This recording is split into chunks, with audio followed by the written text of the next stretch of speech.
Halo, selamat pagi teman-teman.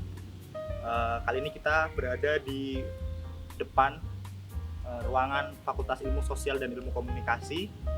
Teman-teman mungkin belum pernah ke sini, tapi ini adalah perwakilan dari masing-masing kelas Daspot yang nantinya akan melihat-lihat apa fasilitas yang dimiliki oleh Fiskom dalam menunjang kegiatan fotografi. Seharusnya teman-teman biasanya di kelas-kelas offline itu teman-teman datang untuk melihat dan menggunakan lab fotografi, tetapi karena situasi belum mendukung, jadi kita akan membuatkan video dan melihat isi dari lab tersebut.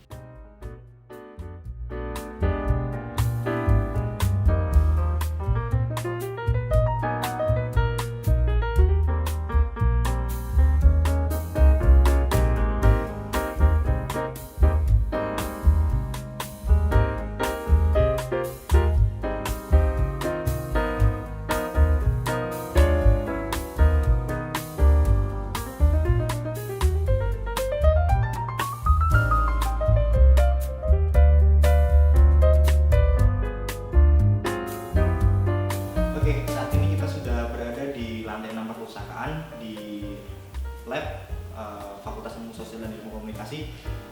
Dan di sini ada 3 lab, yaitu ada lab televisi, lab radio, dan lab fotografi.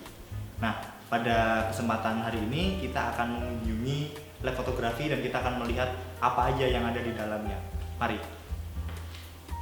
Oke, saat ini kita udah sampai di dalam lab fotografi. Bisa dilihat ada beberapa peralatan-peralatan untuk mendukung dalam pembuatan sebuah karya foto. Ada lampu, ada screen, lalu ada meja buat memotret apapun yang sekiranya dibutuhkan oleh mahasiswa. Memang fasilitas ini diadakan oleh Fiskom untuk memfasilitasi mahasiswa dalam kegiatan belajar mengajar. Kalau di sini khususnya dalam bidang fotografi. Jadi mungkin teman-teman bisa melihat apa yang kemarin sudah dijelaskan di materi pengenalan alat-alat fotografi. Nah, beberapa ada di sini dan kita punya, dan ketika teman-teman nantinya sudah hadir di perkuliahan secara offline dan datang ke sini bisa memaksimalkan semua alat yang kita miliki.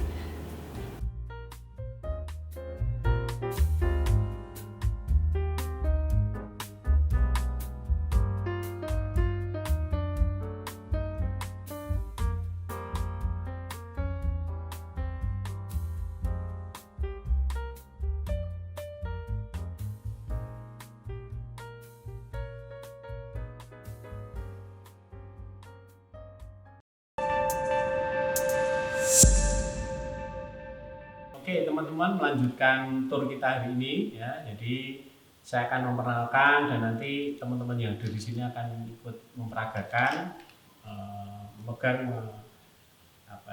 mengoperasikan. Ya, ini beberapa peralatan sudah kita siapkan.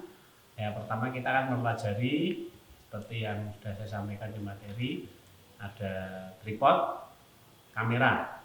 Nanti saya juga jelaskan di belakang saya ini tripod juga, tetapi lebih kita sebut light stand ya, karena memang fungsinya lebih untuk meletakkan lampu. Nah, ini tripod kamera, bentuknya berbagai, tentunya salah satunya ini ya, terdiri dari beberapa bagian. Ini kakinya, ini bagian headnya atau kepala, bisa digerakkan. Ada beberapa ruas, nanti saya akan jelaskan. Tapi yang penting saya mau sampaikan dulu tentang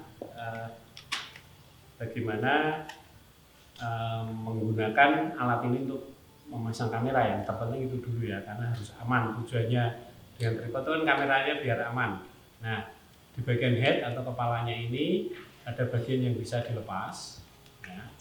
Ini sepatunya yang akan kita pasangkan ini di bodi kamera ya. Kita nanti akan lihat posisinya yang tepat supaya jatuhnya seperti apa. Jadi di bagian bawah kamera ada ulir yang bisa dipasang ini ya. Kita pasang di sini.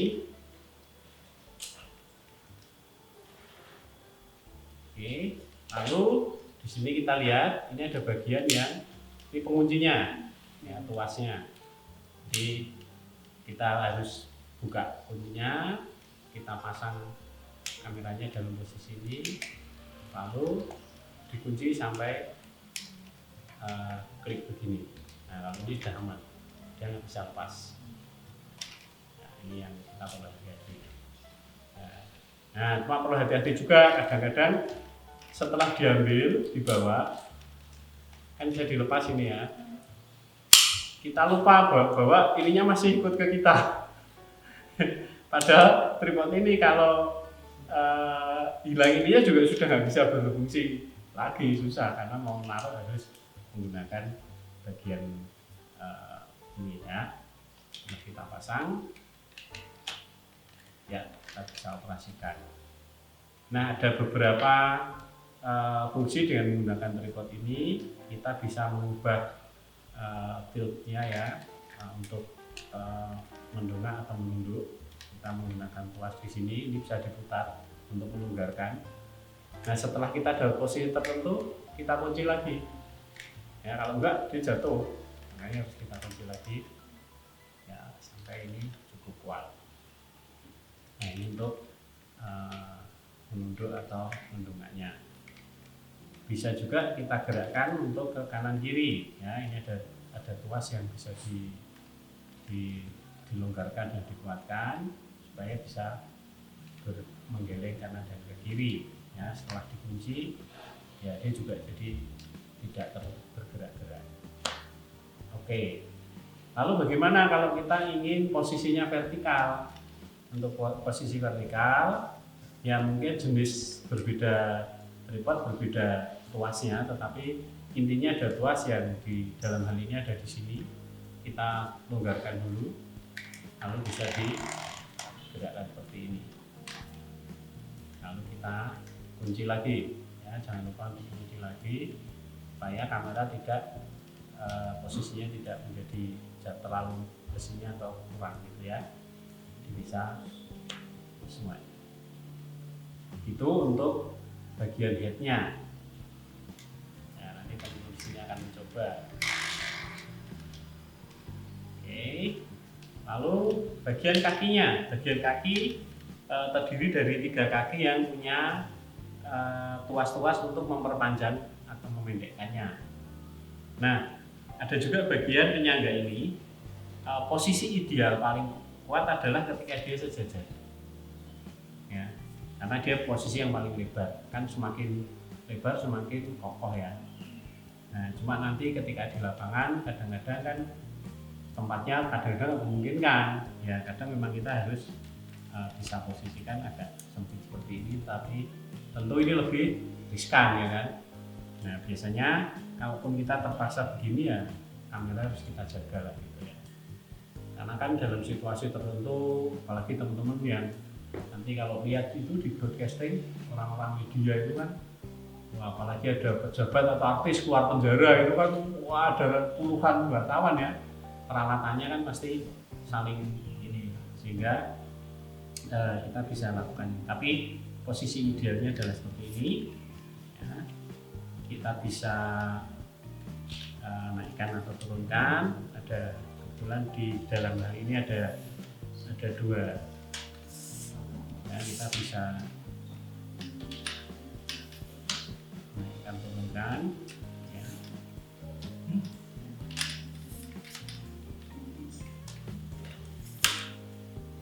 Nah, ketika kita dalam posisi ini, ketika mau kadang-kadang kita kan mau berpindah, kadang-kadang kan kita mau berpindah tempat ya, mau berpindah geser ke karena yang divideokan atau yang difoto itu tempatnya berubah, kita bergeser.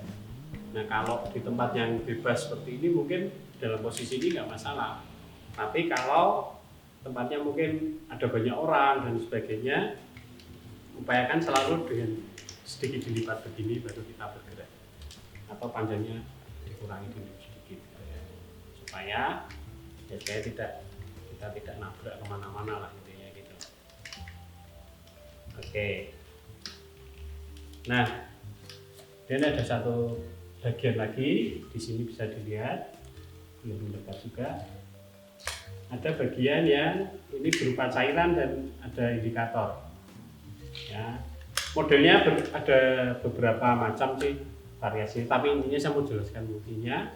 adalah untuk melihat apakah sudah posisinya itu rata.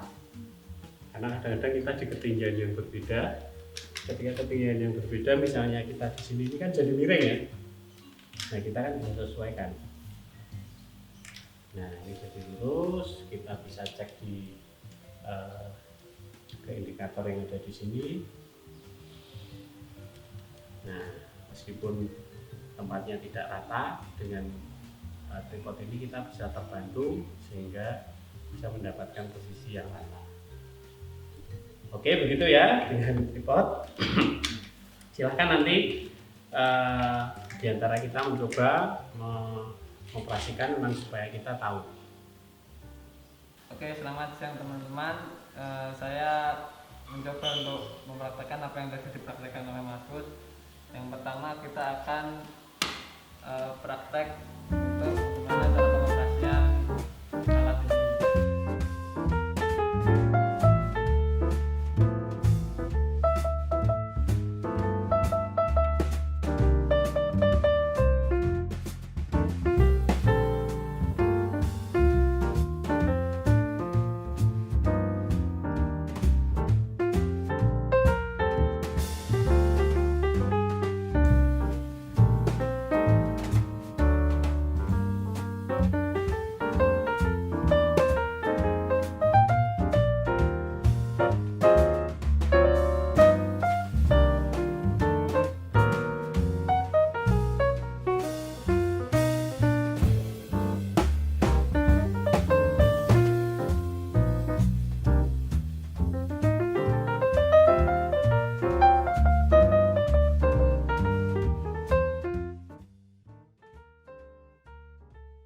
Oke ya, di hadapan kita sekarang sudah ada satu alat lagi yang sama berkaki 3, boleh dibilang tripod juga, cuma karena fungsinya berbeda. Jadi di tripod ini tidak punya head, ya cuma ada satu dudukan seperti ini.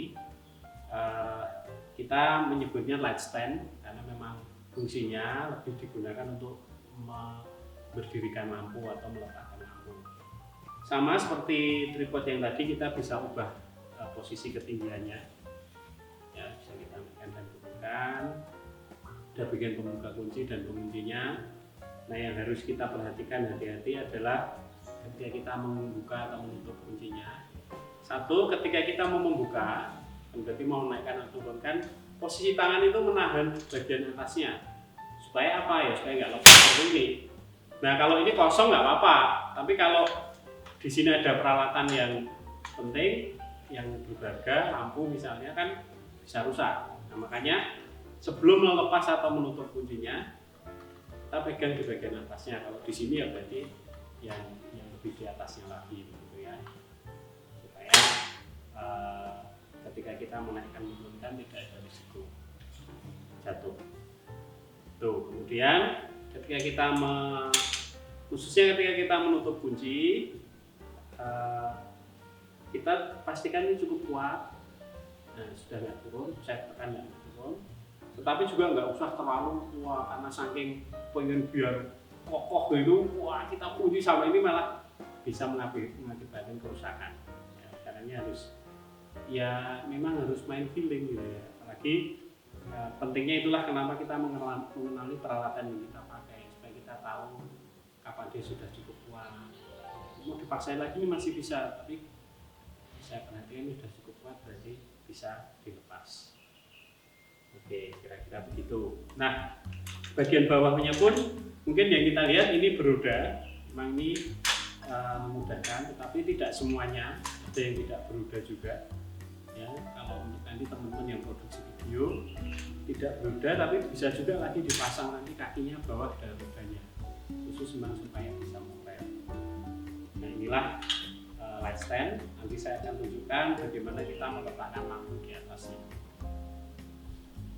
Oke, berikutnya seperti saya katakan tadi, karena fungsinya adalah untuk meletakkan lampu, kita akan pasang satu lampu statis ya. Di sini ada bagian lubangnya dan kita bisa longgarkan dulu juga. Ya, kita masukkan sampai posisinya betul-betul tetap, lalu kita kunci. Ya, kita kunci. demikian supaya lampu ini cukup kuat kokoh di atas light stand ini. Setelah itu ya tadi kita bisa ubah juga masih ketinggiannya sesuai yang ada di lampu ini juga.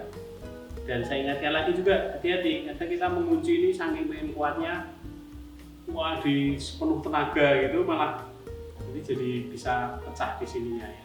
Jadi ya dirasa cukup, kita cukupkan sekian, lalu mungkin bisa kita naikkan. Yang penting di bagian ini kita pasang dengan kokoh.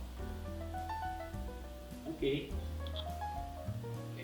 Nah, kalau tadi kita menggunakan lampu statik, memang sudah dari bodinya itu sudah ada dudukan untuk dipasang di light stand. Nah, bagaimana kalau kita menggunakan jenis lampu yang lain, misalnya lampu flash yang biasa dipasang kamera, mau kita pakai untuk diletakkan di sini, tentu nggak bisa terpasang di sini, karena kita membutuhkan peralatan tambahan, yaitu yang disebut dengan umbrella holder. Ya, ada beberapa jenis nama, tapi karena memang juga fungsinya bisa untuk memasang payung sebagai diffuser, makanya kita disebut dengan umbrella holder. Ya, ini juga sama, kita longgarkan dulu supaya kita bisa masukkan. Nah, setelah bisa masuk dengan baik, ada bagian pengunci juga yang harus kita tekan. Ya, kita tekan supaya dia mau masuk. Nah, setelah masuk seperti ini, kita pasang penguncinya secukupnya sampai cukup kuat. Nah, sama dengan di bodi lampu tadi, kalau tadi di bodinya ada luas untuk menaikkan dan menurunkan, di sini juga ada, ya, supaya kita bisa menyesuaikan ketinggiannya. Nah, di alat ini sekaligus bisa dipasang payung yang berfungsi sebagai diffuser. Kita bisa buka seperti ini, biasa. Ya, jadi memang salah satu pembedanya nih, kekhususan payung studio itu nggak ada tangkainya. Ya, dipikir payung rusak, tapi harganya malah lebih mahal, gitu ya. Ini tidak rusak karena memang kita perlukan untuk bisa dimasukkan seperti ini. Kalau dia terkunci ya kita longgarkan dulu, kita masukkan sesuai jarak yang kita kehendaki. Oke, sudah terpasang.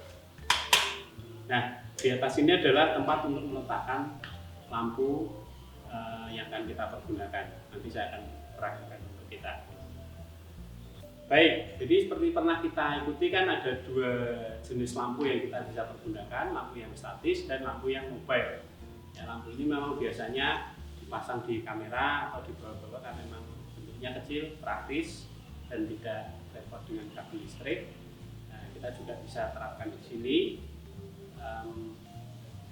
Dudukannya ada di sini. Ya, kita longgarkan dulu. Ini juga kita posisikan longgar, ada keterangannya di sini. Kita pasang kuncinya lagi dengan kuat. Ya, kita pastikan memang ini aman kunci. Kenapa? Ya karena posisinya kan nggak selalu begini. Kadang-kadang kita harus naikkan seperti ini. Kalau tadi kita masangnya kurang kokoh kan berisiko jatuh. Ya, jatuh kan ya rusak kan. Jadi kita juga bisa naikkan ketinggiannya. Ingat, setelah kita longgarkan, kita pegang bagian yang di atasnya, kita gerakkan, naikkan, turunkan. Demikian juga ketika nanti mau menurunkan lagi, pegang dulu bagian atasnya supaya dia nggak melorot jatuh ya. Oke, gitu. Nah, jadi ketika lampu sudah terpasang, kita kalau ingin menambahkan payung sebagai aksesoris untuk diffuser, meskipun di lampu ini sudah ada mobile diffusernya, tapi kita ingin diffuser yang lebih besar, kita pasangan payung karena nanti akan berbeda. Untuk lampu ini memang kendalanya tidak bisa dipasang softbox. Ya, kalaupun sekarang ada aksesoris softbox yang untuk lampu ini, tapi tentu ukurannya nggak bisa terlalu besar. Hanya salah satu pilihannya payung. Ya, kita bisa pasangkan di sini dengan jarak sesuai yang kita kehendaki, misalnya sekian. Ya, ketinggian atau hadapnya kita bisa sesuaikan lagi.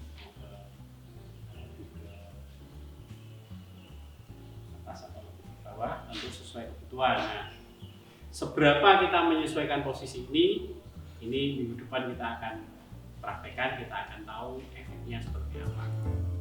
Oke, ini untuk pemasangan lampu.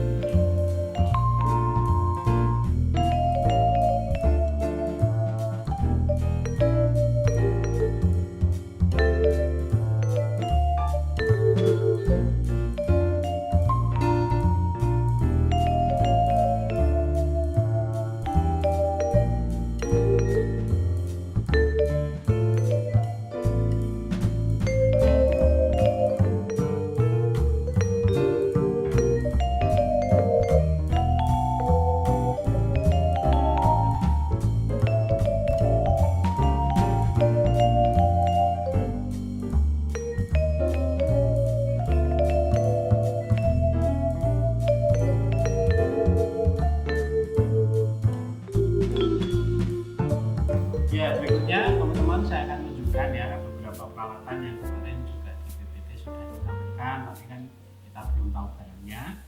Ini adalah yang disebut dengan synchrosync ya.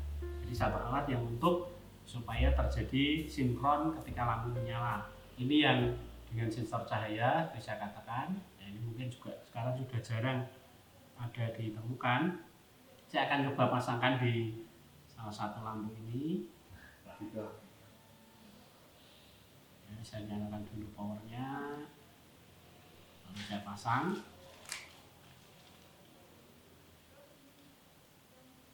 Oke, bisa dibantu pegang Yohana. Ya, dihadapkan, jangan dihadapkan wajah. Hati-hati juga ya, kadang-kadang kita tuh malah dilihat-lihat gini, begitu nyala bisa sakit mata ya. Nah, karena ini butuh kena cahaya, makanya ini harus diposisikan supaya ketika ini menyala dia bisa tersinari. Ya, coba dipegang begini ya, nah, jangan ditutup. Nah, ya bisa diperhatikan ketika ini saya nyalakan. Nah, kita akan cobakan ketika saya menyalakan lampu ini, ya, nah dia ikut menyala. Karena ada sensor yang terpicu oleh lampu di sini. Nah, sebetulnya beberapa produsen lampu sudah memproduksi beberapa seri yang fasilitas sinkronnya ini ada di dalam kamera, itu ada di bagian ini ya, sehingga sebetulnya tanpa menggunakan synchrosync ini pun kita bisa menyalakan, yaitu dengan mengubah settingannya, yaitu dengan S1. Di sana ada keterangan S1, nanti kalau kita akan lihat di dalam footage-nya ya. Ketika saya nyalakan S1, usahakan bagian sensor ini, nah dia kan berkedip-kedip, diusahakan itu bisa terkena oleh cahaya yang menyala dari sini, dia ikut menyala ya, karena memang di lampu ini sudah dilengkapi dengan sinkro semacam ini, tapi sudah tertanam di dalamnya. Oke, itu berikutnya saya menggunakan synchrosync yang model radio ya, gelombang radio. Jadi alatnya seperti ini kurang lebih, bentuknya bisa macam-macam, tapi yang penting kita tahu fungsinya. Mau diletakkan begini saja atau di atas masih bisa dipasang lampu tambahan juga bisa. Tapi intinya saya ingin menunjukkan ketika kita pasangkan alat ini dan pasangannya di lampu kilat yang ada di jauh dari saya, dia akan ikut menyala bersama-sama.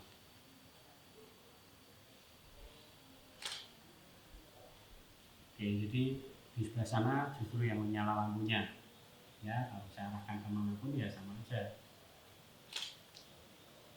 Nah, kelebihan kita menggunakan radio slip ini adalah ketika ada lampu yang lain menyala, lampu ini tidak akan terpengaruh.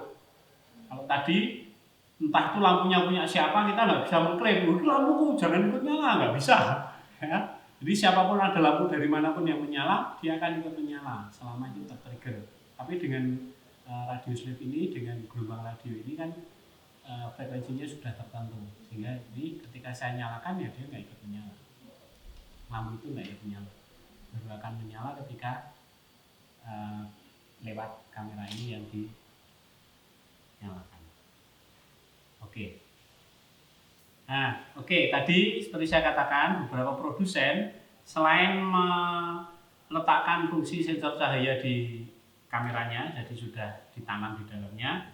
Juga untuk seri-seri tertentu itu radius liftnya juga sudah terpasang di dalam lampu ini. Kebetulan yang punya saya ini kedua-duanya seri yang bisa menerima maupun mengirim. Ya, saya tinggal ubah settingannya untuk mengirim dan untuk menerima. Ini anggap yang menerima, boleh dipegang mungkin supaya sebelah sana. Ya. Ketika saya menyalakan dengan settingan yang sama, ini sebagai pengirim dan itu sebagai penerima, ketika saya nyalakan otomatis dia ikut menyala. Ya, bisa dilihat ya. Nah, kalau misalnya ini ada lampu lain yang menyala gimana, Mas?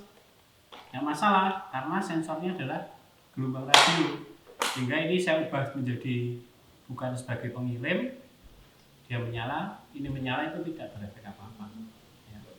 Karena memang tidak mengirim gelombang radio untuk menyalakan.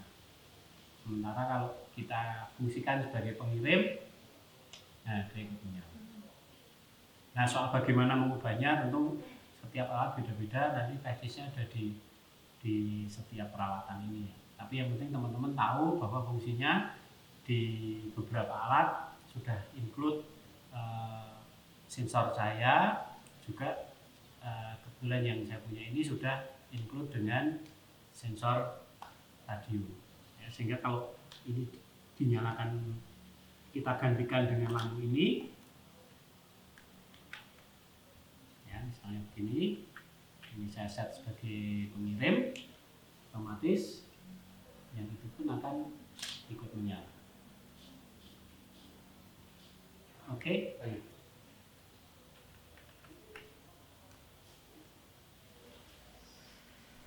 Baik, selanjutnya saya akan sampaikan tentang diffuser ya. Nah, memang intinya adalah fungsinya untuk menghalangi sinar supaya bisa terserap, jadi maksudnya nggak langsung begitu, tetapi tetap masih bisa nembus, supaya sinarnya satu lebih keluarnya lebih soft, yang kedua penyebarannya juga bisa dipengaruhi di situ. Nah, kebetulan kita ada beberapa sekaligus bisa kita tunjukkan. Yang pertama yang terpasang di mobile flashlight ini, ya. Nah, ini bisa kita lepas dan pasang. Sebetulnya di bawaannya sudah ada semacam apa ya, untuk menghalangi, untuk menghaluskan juga, tapi ya masih relatif terlalu bening gitu ya, jadi kualitas sinarnya biasanya masih cukup keras juga, makanya bisa kita tambahkan. Salah satunya bentuknya seperti ini. Ada berbagai macam bentuk juga, ada yang bentuknya seperti sobok tetapi itu bisa dikempeskan dan ditiup, cuma biasanya cukup ribet juga. Nah, yang paling praktis salah satunya adalah ini, jadi bukan sekedar tutup tetapi memang difungsikan untuk sebagai diffuse ya, untuk meredam cahaya. Ini yang mobile. Nah, yang berikutnya bentuk yang cukup praktis juga, semacam payung ini ya, ini biasa penggunaannya ya seperti memasang dan melepas payung, digantungkan lalu nanti dipasang di peralatan yang kita pergunakan. Ini bisa teman-teman akan gunakan, coba nih dilihat, diketahui, dirasakan, biar memang hal praktis begini harus dialami.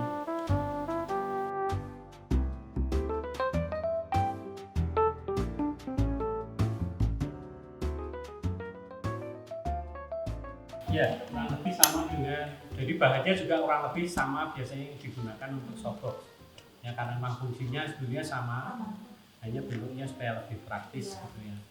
Tapi ya ini kan bahan ini karena kita beli seperti ini, tapi sebenarnya teman-teman prinsipnya bisa, kalau nggak ada ya dengan do it yourself ya, buat sendiri, bisa kepakai ke bahan-bahan yang memungkinkan ya. Kadang-kadang saya pun dulu darurat taruhlah tirai horden itu, tapi bagian putih itu kan agak tipis, atau kain-kain semacam ini yang udah ulang ini yang tidak terlalu tebal sehingga sinarnya masih bisa nembus ya, tidak terlalu hilang. Karena kalau terlalu tertutup juga kan berarti sinar yang terserap banyak, oleh otomatis kebutuhan lampu yang nyala kan harus lebih gede ya. Misalnya kain ini menyerap katakanlah 50% dari sinar yang keluar. Kalau kita butuhnya 100% kan berarti lampu ini juga harus lebih gede gitu kan dibanding saat ini. Nah memang sebenarnya menjadi efeknya begitu, kita butuh kekuatan lampu yang lebih besar supaya sesuai dengan yang kita mau dibanding ketika langsung saja. Ketika langsung mungkin sudah cukup, begitu kita pasang diffuser mungkin harus kita tambahkan powernya. Oke gitu. Oke langsung aja juga saya mau tunjukkan, ini adalah reflektor. Memang ini reflektor yang memang dijual untuk kepentingan profesional, sehingga memang bentuknya semacam ini, tetapi prinsipnya adalah prinsip kerjanya adalah untuk memantulkan. Jadi seperti saya katakan di perkuliahan kita sebelumnya, bentuknya bisa apapun. Kalau kita belum bisa beli ini atau memang tidak berniat, ya kita bisa pakai styrofoam misalnya, gabus yang besar, atau kita punya kertas yang dipasang di papan dan sebagainya. Prinsipnya kan isinya memantulkan. Nah, kebetulan kalau ini karena memang ini dia sesuai dengan bentuk yang ini praktis, bukan sulap, bukan sihir, bisa jadi besar gitu ya. Nah kita seperti ini, dan beberapa kemudian produsen menambahkan aksesoris warna-warna yang bisa dipasang.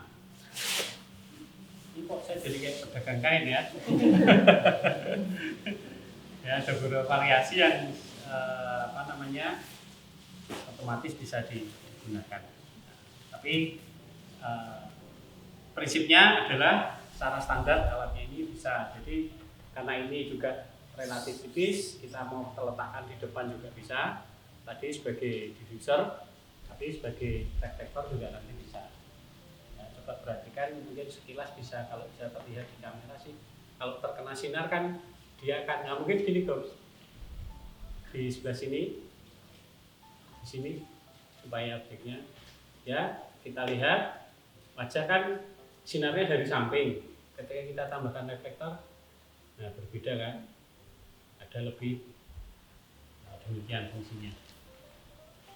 Nah kalau kita gunakan yang lebih pekat lagi, karena tadi masih standar polosan begitu, kita pergunakan bagian yang lebih pekat.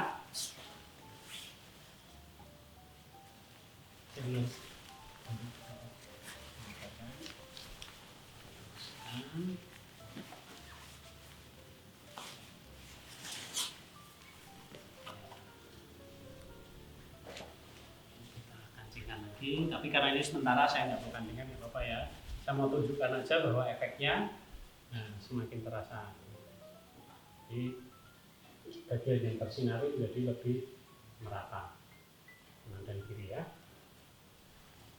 Kemudian juga ketika bahan-bahan jenis warna lain yang dipakai, tentu ya di logika aja kan, kalau ini silver kan pasti pantulannya lebih kuat ya. Tapi tentu feel-nya lebih keras.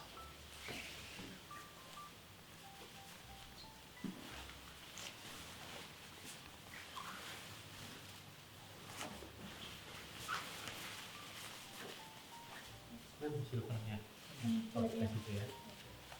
Oke, kita ambil silvernya. Nah ini kita lihat, nah lebih kuat lagi kan, tapi memang cenderung lebih keras. Oke. Nah berikutnya saya mau nantang nih teman-temanmu yang ada di sini buat melipat. Ini kan masuk kecil ya, masuk segini kan.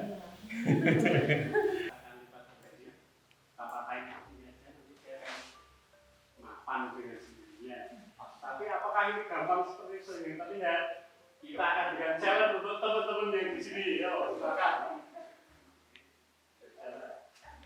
Begini aja. Boleh, kamu ya. Sini. Iya.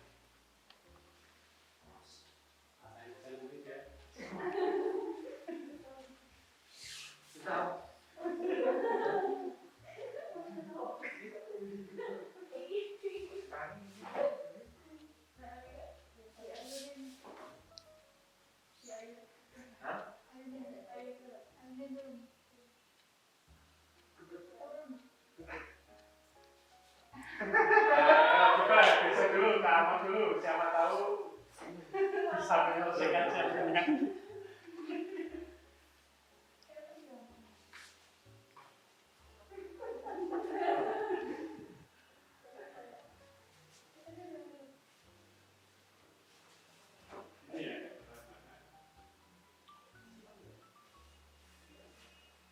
Nyaris. Ya, nah, ayo coba.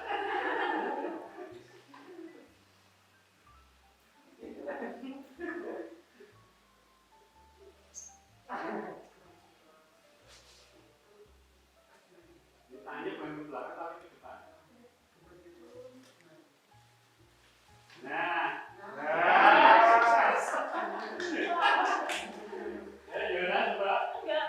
Boleh yang coba semuanya nih. Semuanya mencoba. Kita rekam, betul. Aman.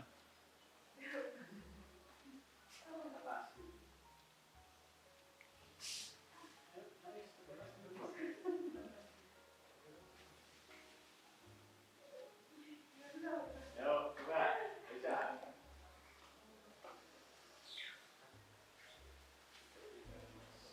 Rekam.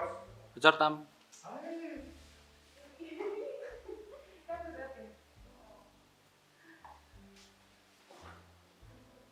bisa. Apa?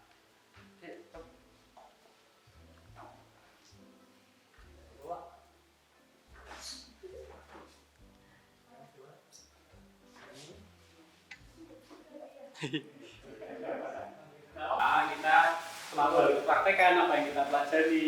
Ya, ini membuktikan ya, kita melihat oh gampang. Ternyata tidak, ya ini memang gampang tapi tidak sesederhana itu. Saya pun juga tadi teman-teman menyaksikan harus mengulang beberapa kali mencari yang tepat. Setelah menempat di perkuliahan kita, lalu banyak pakai praktek. Ya, kalian kita beri tugas itu semata-mata supaya yang memang benar-benar menguasai. Oke, gitu. Oke, terima kasih teman-teman. Jadi itu tadi beberapa hal yang kita pelajari. Semata-mata memang kita perlu buat ini supaya meskipun dengan keterbatasan situasi saat ini, tetapi jangan sampai belajar kita juga berkurang. Ya, saya melihat justru banyak orang di masa pandemi justru mengalami kemajuan yang lebih besar. Karena apa? Karena dia jadi punya waktu, punya kesempatan untuk melakukan banyak hal-hal yang sebelumnya nggak terpikir barangkali bahkan gitu ya. Ada penemuan-penemuan, ada hal penting yang kemudian bisa dihasilkan dalam situasi pandemi ini. Nah, ya ini semata-mata kita kerjakan supaya teman-teman belajar di tempat tinggal masing-masing tetap bisa mendapatkan hal yang baik, ya meskipun tentu tidak sempurna, tapi setidaknya kita tetap terus berproses. Terima kasih untuk teman-teman yang sudah bergabung hadir. Nah, teman-teman yang lain jangan mau ketinggalan di kesempatan selanjutnya. Ajukan dirimu ya, untuk berkesempatan mengalami ini. Tentunya dengan sangat terpaksa memang harus dibatasi perwakilan. Tapi semuanya itu supaya ya kita sekali lagi demi mengoptimalkan apa yang ingin kita bisa capai di semester ini. Kiranya demikian semua yang kita pelajari tadi, harapkan bisa membantu, bisa bermanfaat bagi kita semua.